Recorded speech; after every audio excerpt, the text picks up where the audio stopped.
Welcome back, everyone. It's a Tier 6 game on Winter Ruinberg, and I'm here in one of my new vehicles.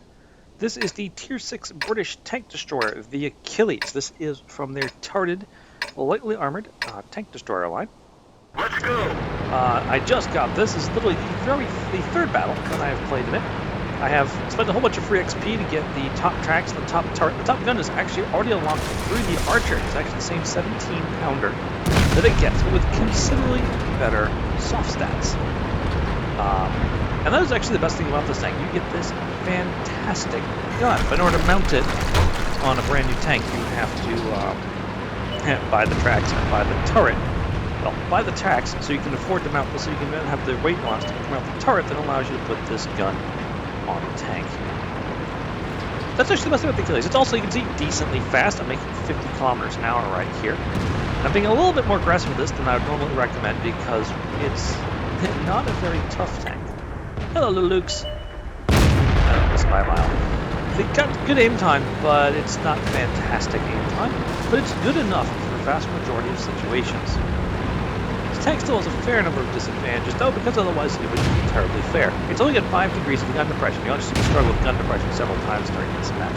It's a giant unarmored box. The most resilient chunk armor on this thing is 57 millimeters. And, well, it's just not very good.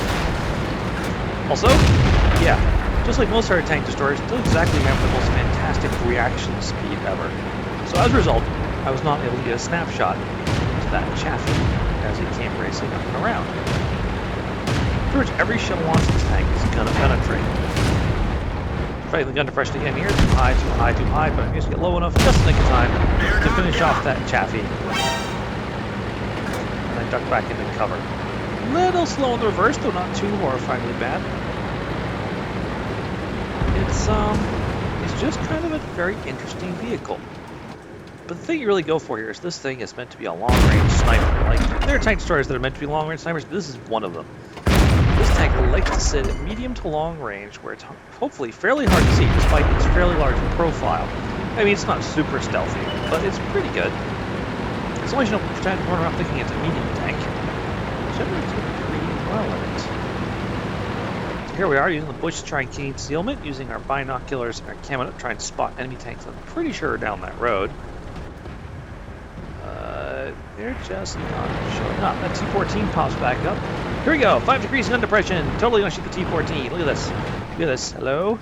Hello? Yeah, see, I'm shooting way over his head. I just can't see it. So now I'm gonna look down this road a little bit more. And there's a KV-1 down there. The only reason I don't really shoot here is because I was waiting to be sure my camo net was up, and by the time I figured it out, he's already withdrawn into cover. Oh well? Maybe he'll come back out. There he is. That shot, sadly, I guess it only hit his tracks. He keeps going. Next shot, stops in his track and does some damage. Look at this rate of fire. This is a 90% crew, by the way, because I'm a cheapskate. And even though I had a pretty good crew from my Archer, I'm now going to... I will only spend credits to level them up. So now, I see there's a T-14 down here. My BDR is pushing up, so I say, alright, hopefully the T-14's looking the other way. Unfortunately, he is. So I'm able to just sit here and just slaughter this unfortunate Tier 5 heavy tank who's got his back to me. Not that it would matter if he was front to me. This gun has an astonishing amount of penetration. Now let's check and find out. It's, there it is. 171 millimeters of penetration on the regular. It's like 100 something on... Yeah, 239 on the APCR. Alright, still trying to help out the BDR. There's an artillery round just landed somewhere behind me. See, he's coming across here, so I'm going to try and disable him as he crosses. Sadly, don't quite get it. And I see he's got the derp gun, so I don't really want to get too close to him because things like that will happen. BDR actually has more armor than this thing does. If I get anywhere near that KV-1 has, he will just wreck me.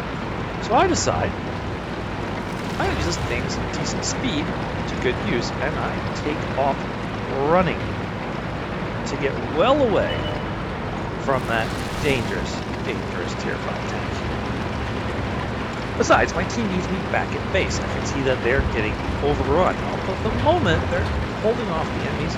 There's many opponents coming up the western side through the city. And I try and get in position to help fight them off.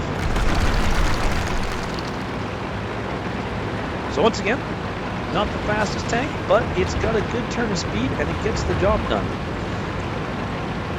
I hear that a lot about this tank. It gets the job done because it really does. It is not an amazing vehicle. It's not like, you know, the T-54 is in Tier 9 where it's like so amazing. No, it's just a tank that generally performs pretty well and can do some good work when it's asked to do some carrying. I like it now. Because, you know, sure, you say 10-11, it's not a carry situation. Oh, yes, it's a carry situation. I'm looking at my fellow teammates and going, what's these guys doing? Doing? And one enemy tank, Stu, has never been spotted. The good news is, I come up here and I'm trying to use things fairly decent view range, particularly for TV, along with my binoculars to try and get a spot on something. Of course, no sign of them, so I started advancing. And that's where I spot them. Not exactly meant to be shooting on the move tank, as you can see, really big reticle while you're moving. But I'm able to quickly duck into cover right here. Now I'm here like, alright, how do I deal with this situation? There's a jumbo there. The person with the gun most likely damages mine, but of course I'm the one that's so close to him that if I pop out, I'm really afraid I'm just shredded. So I decide I'm going to do something a little bit, I feel it's a little bit safer. I come over here, and I'm going to find some cover where I can proxy spot this jumbo, so the FV-304 in particular can land shells on him, while waiting for anything else that might try to come and bully us. Here's the spot. I'm just going to sit here and try and keep him lit. Yeah, it keeps me lit too because of proxy spotting, but I should be pretty safe from artillery here. Yeah, I don't know why I'm rocking right here. There's not much point to it. Fortunately, no one really seems to be getting good hits on the jumbo. And that's when the KV-1 dies. Realizing we're being flanked from the south, I decided the go time is now. Oh look, I found the Stug! Take this! Watch just how much this guy hurts me. Ah, hurts me a lot. That was half my hit points to that Stug. Half. And he only hit me twice. No chance of bouncing, just too much pen. And in the time, he managed to get the south, so I can come around the corner, the jumbo could be this way. But the jumbo's armor is almost worthless against this gun. I'm able to take him out, but leave me at 97 hit points. I have a shell land near me from the artillery. Go for the Jackson. I think he's got better view range. I need him to die. And take him out.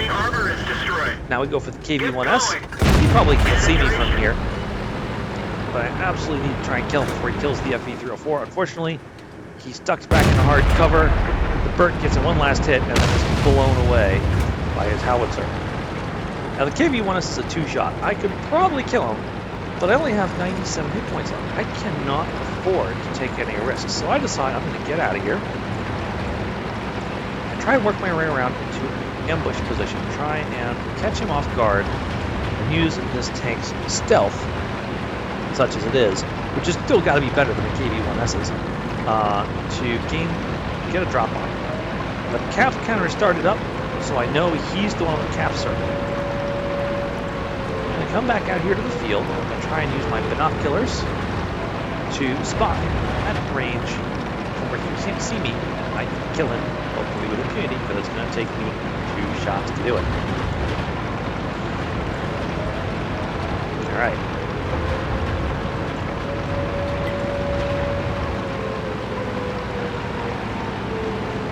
Once again, good enough mobility. I've gotten a pretty wide flank, and I'm just nearing the point where I'm thinking of going into attack position.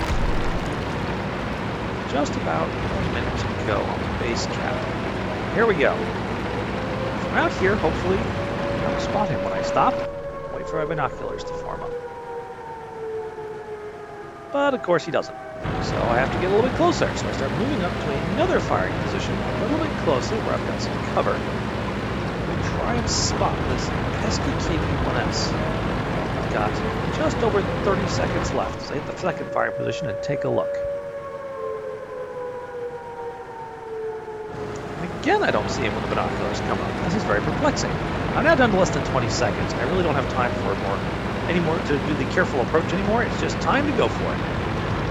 Keep the gun aimed at it, and I go for this little mound right here, so at least I can kind of sort of hull down and minimize my target profile too.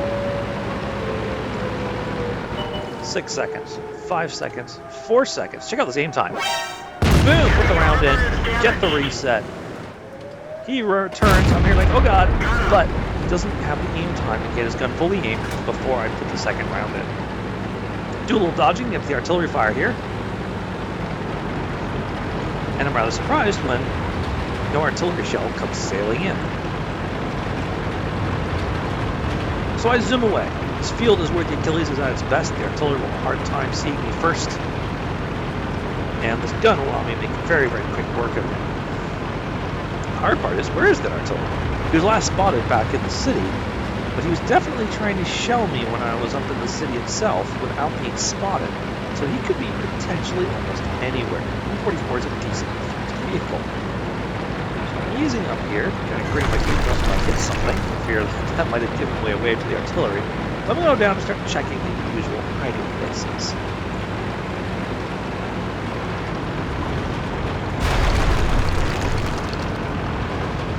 Yeah, if you're watching chat, someone's been yelling about me being a chicken Achilles. Oh, someone's camping.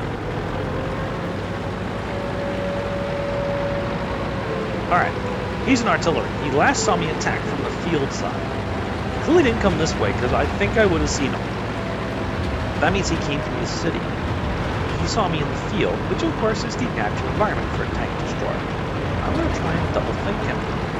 I'll pop up here to see if I spot him sitting in the middle of the cap circle on the eastern side, but I don't. So I'm pretty sure he's going to be hugging the buildings, somewhere along the west side of the cap. The question is, will he be on the northwestern side or the southwestern side? Hopefully he'll be facing away from me towards where I was last spotted in the middle of the field. Once again, Achilles, not amazing in any particular anything except for the gun, but good enough.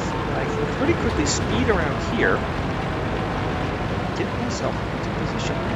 And I carefully come around here, checking for the artillery. It's pretty clear that he's not here. That means he's going to be around this corner up here. So I come in, slow down a little bit, come around the corner at low speed, and there he is. Check us out. Boom! 17-pounder hits just the cupola. Oh, just a little time to go to tank? Yep, no problem. Very, very nice gun.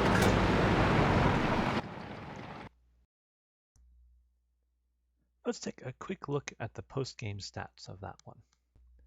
So here we are, taking a quick look at my third match, the Achilles. One of the quickest mastery badges I've ever pulled. A whole bunch of very nice little shinies. Hey, Defender, because, you know, resetting the base at 3 seconds to go was pretty much a guaranteed Defender medal. High Caliber, for reasons that you'll see in just a moment. And Top Gun, of course, for getting 6 kills. You can see I spent a lot of time doing a lot of hard work on that one. So taking a look at the team stats, you'll see pulled a 1295 base XP game, which is very, very solid for 2,707 damage. Now remember that Chaffee I pointed out very early in the battle. There he has 952 damage, second highest damaging guy on the match, and he died about 2 minutes in. Poor rest of the team. Oh, you poor fellows. Just you know, what you gotta do sometimes. These sorts of teams happen. I was very, very lucky that I was able to keep positioning myself to pull things off the team. You can see that the enemy team was actually suffering a similar phenomenon. Jackson over 2,000 damage, KV1 with just over 1,000 damage. That Jumbo, I think, he did all right. I mean, you know, he got 4 kills to go with 735 damage. He just, you know, until when he finally ran into something whose gun just sort of laughed at his armor. As ridiculous as his armor usually is, it was something he couldn't easily handle. KV1 else gave me so much trouble at the end. Did all right. A lot of these other guys just, you know, I don't know quite what happened to them. I know I have the poor Birch gun. He cannot be blamed for getting on the bottom because he popped over. He got spotted by the Chaffee off the bat and just got disintegrated. The poor guy. So yeah, not quite sure, but hey, good, happy carry game for the Achilles. This is not, I think, typical for the Achilles. It's not a bad tank. It's just not an awesome tank. Personal stats scheme real quick. 29 shots, 21 hits, which, you know, for 90-something% crew, 92% crew in this tank seems reasonable. All of them penned because of ridiculous penetration on the tank. Not a lot of that was at long range. I was doing a lot of medium range or even short range shooting in that particular match, which is not how the Achilles likes it. And as you can see, I almost suffered appropriately, taking 4 hits, all of which pen, leaving me on a perilously low 97 hit points. I did do a little bit of spotting, amazingly, and even got a little tiny bit of assistance damage, but mostly it was just all about keeping that gun firing. Got 100 base defense points, yay. Traveled a pretty nice, impressive 5.33 kilometers, and because even that premium account would have been pretty good, but with the premium account, pulled off 38,564 credits. Got a really sweet double for 3,884 base XP to help me in my quest to get the Challenger, which is the next tank up the line. I hope you all enjoyed watching this match. Good game, and good night.